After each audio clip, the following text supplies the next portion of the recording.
Ate,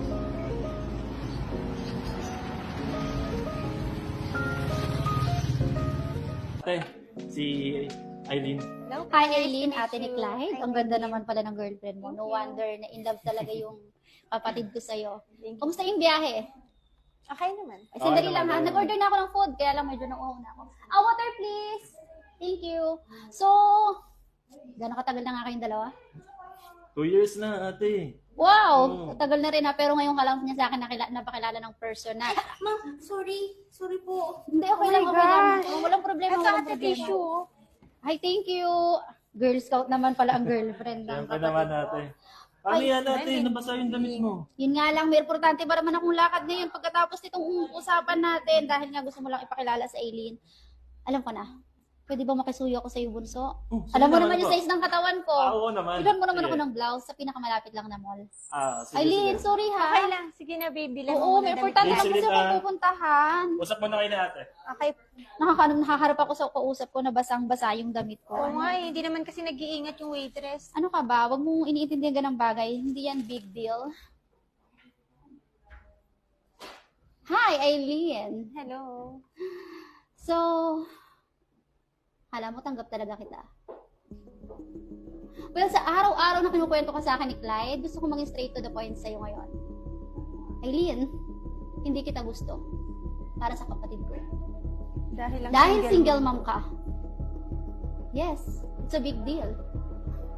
Parang sobra naman po ata. Kanina nang parang ang bait niyo sa akin. Tapos ngayon biglang ganyan kayo. Of course, hindi ko pwedeng sirain ang mood ng kapatid ko. Pero hindi ibig sabihin noon, kukonsintihin ko yung gusto niya.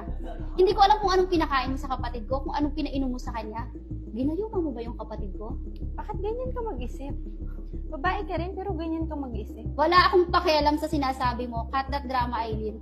Basta single mom ka, ayoko sa'yo. Tapos yung anak mo, tama ba? Ano to, Aileen? May mali ba sa pagiging single mom? Hindi ko naman ginusto maging single mom. Wala akong Sana pakialam. tinanong mo muna kung bakit ako naging single mom bago mo akong husgahan, ate. May pakialam ako? Wala akong pakialam doon, Aileen. Sa kagaya mo na may 3 anak, ano to? Nagtatayo ka ba ng samahan ng mga single mom sa Pilipinas at ikaw ang presidente? Aileen! Grabe ka naman magsalita. Hindi ko alam na ganyan pala ugali ng ate ni Clyde. Dahil sa kagaya mo. Isipin mo, Aileen. Oh wow. Sa bagay, sa 3 anak na meron ka, malamang kaya mo nilalandi si Clyde para ipasa sa kanya lahat ng responsibilidad na naiwan sa'yo ng 3 lalaking dumaan sa buhay mo. Tama ako, di ba? Grabe ka mag-isip, ate. Kaya Dahil ang buhay tama yung ng anak iniisip ko. Hindi lahat ng babae nasandan lang sa lalaki. Hindi ko kailangan ng bubuhay sa mga anak ko dahil kaya kong buhayin ang sarili kong anak. Alam ko yung sinasabi mo, Aileen. Yan lang yung sinasabi mo ngayon sa harapan ko, sa harap ni Clyde habang hindi pa kayo kasal. Pero hindi ako papayag na lahat ng pinaghirapan ng kapatid ko mapupunta lahat sa 3 anak mo na hindi naman niya responsibilidad. Ang kapal ng mukha mo, Aileen. Alam mo, ate, hindi kita maintindihan kung saan ka ba nang Wala akong pakialam, hindi mo kailangang intindihin kung ano yung pinanggagalingan ko. Ang kailangan mong itaktak dyan sa mukuro na kukotin mo, iwanan mo yung kapatid ko. Hindi ikaw magdidesisyon sa relasyon namin. Siyempre ako. At dahil ako susundin ni Clyde, ate niya ako. Alam mo naman kung paano makasama sa akin si Clyde, di ba? Ewan ko na lang kung pag pinapili ko si Clyde sa ating dalawa, piliin ko pa niya. Well, may importante pa akong lakad kagaya ng nasabi ko kanina. Mukhang kailangan ko na itong tapusin itong usapan na to. Mabuti pa nga. Dahil mas may mahalaga pa akong lakad kaysa sa usapan na to. Basta ito lang tatandaan mo. Ayaw ko nang malalaman na nakikipagkita ka pa kay Clyde. At ito na siguro yung una't huling beses na makikita kita. Dahil kung hindi, kung ipagpipilitan mo pa rin na lalandiin mo si Clyde, sisiguraduhin ko sa yung mararamdaman mo kung paano mamuhay sa impyerno.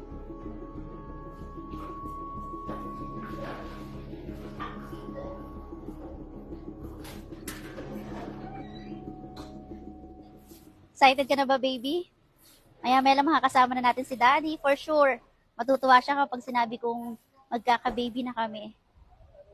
Ay, na pala siya. Han! Para namang sama-sama ng araw mo ngayon. Di ba kasi meron at kailangan sa personal pa sabihin? Di ba Kausap sabi na ko, may maganda akong ibabalita sa'yo. Di ba yun? Han, alam ko naman na kaya hindi ka makapag-propose sa akin ng kasal. Kasi for sure, hinihintay mo lang na magkaroon ka ng assurance na magbubuntis talaga ako sa magiging anak natin. And, eto na yung pagkakataon na yun, Han. Ano yung mo sabihin? Buntis ako, ano ka ba? Buntisin na pinagsasabi mo. Han, anong buntis? Siyempre, ginawa natin to. Hindi ako naniniwala. Magaling ako. Paano kung mabubuntis ka sa akin? Rod, prank ba to? May camera ba? Wala bang magsisigaw ng prank? Ang pinagsasabi mo. Bakit ganyan naman magsasagot, mag-style? Hindi ko Rod, pananagutan yan. Alam, ikaw yata nang paprang kasi sabi mong buntis. Wala akong planong panindigan yan. Rod, ano ka ba? Sabi mo sa akin dati, kapag umabot tayo sa puntong may mabubuo tayong baby, makakasalan mo ko. Sinabi ko lang yun para perahan kita. Paniwala ka naman. Huwag mo ano ako ba naloloko. to? Buntis ka ba talaga o busog ka lang? Ilabas mo na yung camera. Rod, prank to, di ba? Ganda-ganda ng mood ko kanina. Papupuntay mo ako dito. Sasabi mo buntis ka. Panindigan mo mag-isa yan. Ayoko magkalahis sa isang katulad mo. Rod, pag-usapan pa natin to. Ah, wala nang dapat pag-usapan. Ano ba? Gusto mo ba, isikreto muna natin sa pamilya mo, tayo na lang muna ay nakakaalam. Tsaka Hindi. yung kapatid Wala mo si akong, Clyde. wala akong planong panindigan ka. Rod, Kung talagang buntis ka, buhay mo mag-isa yan.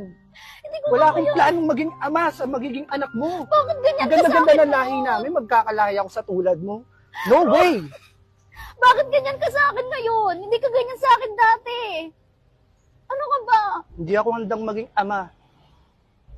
Rod, Paano yung pag-iinom ko? magtutulungan natin to. Tulungan mo yung mag-isa mo. Magtatrabaho ako para sa atin, sa pamilya natin. Yung magtrabaho ka. Pananagutan mo naman to, di ba? Panagutan mong mag-isa yan. Alam mo, dapat di na ako nagpunta dito eh. Wala akong planong panindigan yan. Saan ka Bahala ka pupunta? sa buhay.